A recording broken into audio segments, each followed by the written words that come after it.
moving on to our other green friend, Martian Manhunter. All right. Now, you said... We have a lot of paths to go, I feel like. We do. You said something about the Hulk that I'm going to kind of branch off of here. You would like to see the Hulk no longer be an anti-hero. I would love to see the Martian Manhunter be an anti-hero. Oh, that is an interesting thought process. Okay. Villainous turn here. Now, not hardcore heel turn, but here's the thing. With his power set, if you take just 2 seconds and think, let's see, what can the guy do? It's actually extraordinary and frankly should be unstoppable. He is physically imposing. His one weakness is fire. Legit weakness. Got to be wary of that. But he has the ability to transform his physical, not just appearance, but actually, like in a comic that I just recently read, Scott Snyder, Justice League, Martian Manhunter just at the snap of a finger goes, all right, well, I'm going to turn into a freaking dragon. He did. And now he has, dragon physiology. That's pretty freaking sweet. Don't ask me how the fire-breathing thing works. I'm not sure. But nonetheless, he's dragon-sized, okay? Can we just agree? With wings, it's awesome. The fire thing is dumb. It is dumb. Now, I've heard that it's a psychological thing, too. That's still a thing, right? It's just a psychological thing. Again? Right. It's not an actual, hey, you flick a lighter around Eminem and he just goes, I surrender. I'm out. So, no, it's truly just psychological. But he can shoot the same powerful red laser beams out of his eyes. He has psychic abilities, so he can get into your mind and flat out control it. He can also communicate with anybody that he is psychically linked to. I mean, this power set is unbelievable. So shouldn't it be, here's my thought, with this sheer level of power, listen, I think he should be more tempted by his potential for control, because he could be nigh unstoppable if he desired to be. Now, what's always endeared us, of course, to the character of Martian Manhunter is that he has made mankind his best friend. He's decided to care for us, and we appreciate that about him. But I think it would be fascinating to see him just veer a little bit over to the anti-hero side and go, well, what if I just, took more control here? It's a little less altruistic, a little more looking out for number one. Now, of course, that's not where I want him to live forever, but I think dipping into that pool would be fascinating to see from the character. I also, in his defense too, I can see him being a character that would come to the logical conclusion of killing this guy is going to be more beneficial for all involved than letting him live. And think of how, sneakily he could do that, all right? Consider Purple Man in the Jessica Jones series. You don't have to pull the trigger. You just have to psychically tell the person, hey, climb up to the top of the building, go ahead and walk right off. No one's the wiser.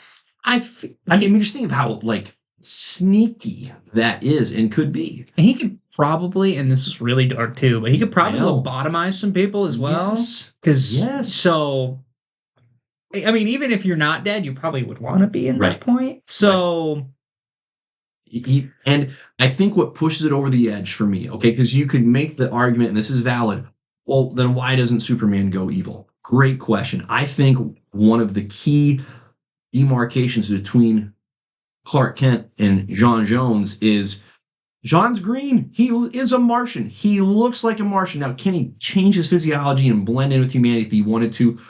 Sure, but it's fundamentally different changing your entire appearance than it is Clark going, glasses, tussle up the hair, okay, now I'm no longer Superman. So the Kryptonian looks like a human being.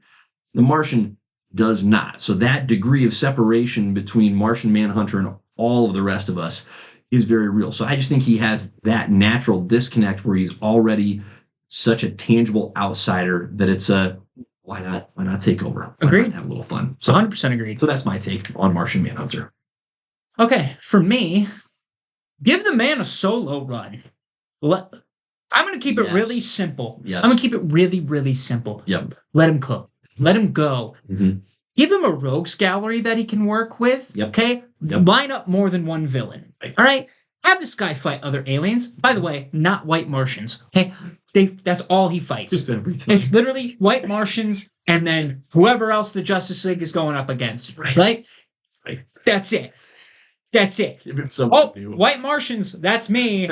Nothing different. Okay? I'm tired of it. So here's the other thing. That man is a detective, so he's smart as well, too, right? So, and he's just fighting that constant battle. I need other things, right? So, yes, give him other aliens to fight. Maybe he fights Mongol. Maybe he fights Doomsday. That'd be an interesting matchup, right? I think Lex Luthor would be a really good fit for him. Correct. Obviously, Lex needs to stay with Superman for the main part, but if Lex doesn't like aliens, in his logical brain, because I believe he is the smartest character in DC, am I correct? Correct.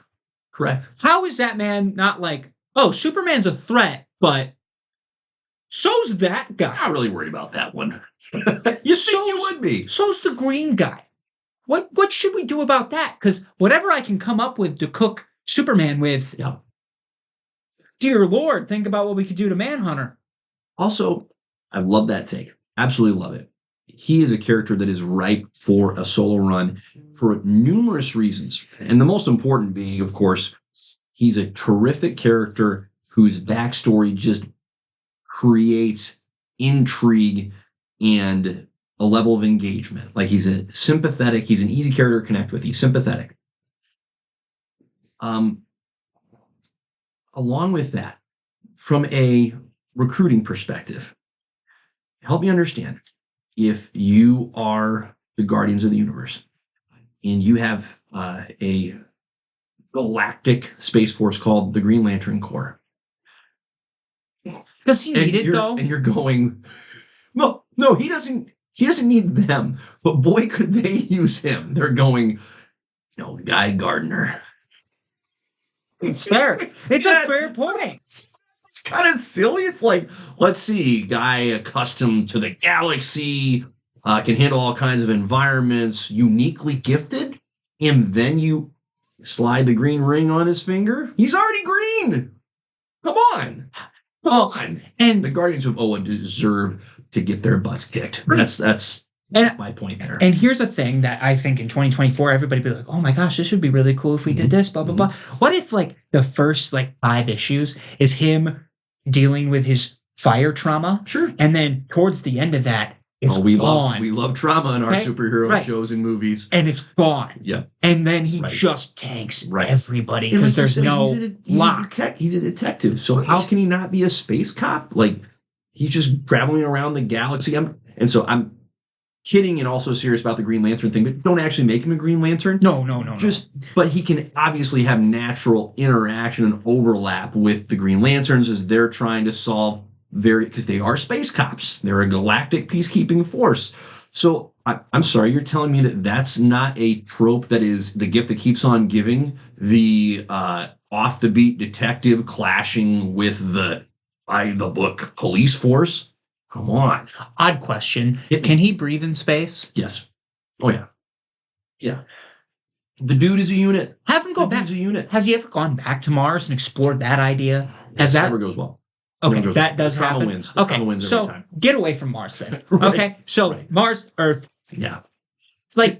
Justice League space, they don't have a space division. Yeah. Here's what's really sad. When the New 52, a decade or so ago, came into fruition, they tried to do a Martian Manhunter solo run, and they did it so poorly. So poorly. They essentially Moon Knighted him where he had alternative personalities. And it's that's never been part of the character, and nor should it be. It's not appealing. It's wild. At some point in our lifetime, Beans, someone is going to tap into that previously. It's going to have to be us. Untapped. Well, maybe so. I think it'll have to be us. Why aren't we actually? Yeah. All right, let's wrap and get to it. But so that's mine. A great take. Yes. I love it. There we go. There you go.